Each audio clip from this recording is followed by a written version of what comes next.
بسم الله الرحمن الرحيم. النهاردة هنعمل مع بعض كيكة البسبوسة. كيكة حلوة ولذيذة وطعمها حلو قوي، مزيج كده ما بين الكيكة والبسبوسة. يعني بجد لو البسبوسة مش بتنجح معاكي اعملي الكيكة دي، هتطلع طعمها بسبوسة وحلوة قوي وناعمة وسوفت جدا، وهوريكي هي من جوه عاملة ازاي. بصي جمالها، تحسيها كيكة بس هي بسبوسة، ما تفهملهاش حاجة. طعمها حلو وناعمة وطالعة ترند، وقلت اجربها معاكي عشان خاطر اقول لكم تجربتي في الاخر طعمها عامل ايه. بصي بقى هحطها في طبق، بجد ناعمة جدا زي البسبوسة، يعني ما تفرقيهاش خالص عن البسبوسة. واهم حاجة فيها ان مقدارها بسيط ومكوناتها كلها قد بعضها. يلا نشوف مكوناتها ايه. اول حاجة كوباية دقيق ابيض، كوباية دقيق سميد حلو وناعم، كوباية جوز هند، كوباية سكر، كوباية زيت، كوباية لبن. كله كوباية نفس المعيار. كوباية زبادي، وانا الزبادي ده اللي هو 105 جرام، ومعلقة فانيليا او كيسين صغيرين، معلقة بيكنج باودر او كيس بيكنج باودر، بس ده اللي انا بستخدمه.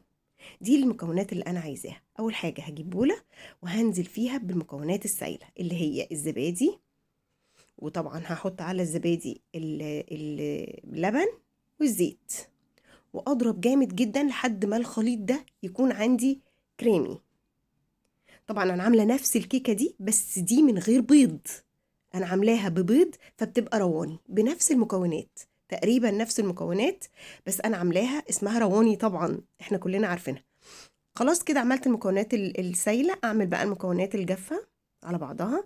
دقيق السميد على دقيق العادي الابيض على جوز الهند على السكر، وطبعا معلقه البيكنج باودر وكيسين فانيليا، واحط كمان ذره ملح.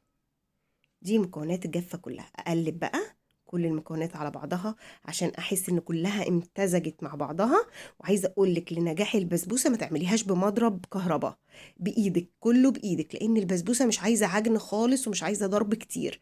بصي هقلب بالسباتيولا كده من تحت لفوق لحد ما الخليط كله يمتزج، وهي مش هتبقى طبعا مش هتبقى سايله زي الكيكه، ومش هتبقى ناشفه زي عجينه المعجنات، يعني هتبقى بالظبط زي البسبوسه. طعمها حلو وسهله وناجحه على طول من اول مره. اهو مش هضربها كتير ولا هقلبها كتير، انا بجيب من تحت لفوق عشان كله يمتزج مع بعضه، بس مش اكتر من كده. خلاص كده ده اللي انا عايزاه. اجيب صينيه واجيب بقى معلقه سمنه بلدي، طبعا انا عملتها بزيت فهعملها هحط تحت معلقه سمنه بلدي عشان تديها طعم حلو قوي. بس ابطن كل الصينيه بمعلقه سمنه، وبعدين انزل بالعجينه بتاعتي اللي هي البسبوسه على كيكه. طعمها حلو قوي، بجد طعمها خطير. يعني انا بقولك في الاخر خالص بجد هتشوفي النتيجة هايلة، طبعا شفتيها في الاول وانا هقولك التجربة طعمها بجد بجد يعني طعمها حلو قوي وسهلة. نعمل بقى الشربات، ولع النار ونحط الحلة. كوباية ونص سكر على كوباية ونص مية، مقدار الصينية بتاعتي دي بالظبط كوباية سكر على كوباية مية، بس انا بحب احط زيادة شوية. حطيت نص يعني نقطتين ليمون كده، طبعا في ناس مش بتحط ليمون، بس انا بقى حطيت نص ليمونة كده، وكمان معلقة سمنة بلدي. والتركة دي مهمة قوي يا جماعة، بتخلي الشربات الكيكة تشرب الريحة بتاعت السمنة البلدي، تحفة بجد. طبعا كيكة شربات البسبوسة بيبقى خفيف، ما بيبقاش زي بتاع الكنافة. يعني 3 دقايق كده وبسيبه، خلاص بطفيه اهو هدي. بصي خفيف ازاي، غير بتاع الكنافة خالص. اطفي عليه النار واسيبه يهدى. طبعا اخدت معايا نص ساعة بالظبط في الفرن.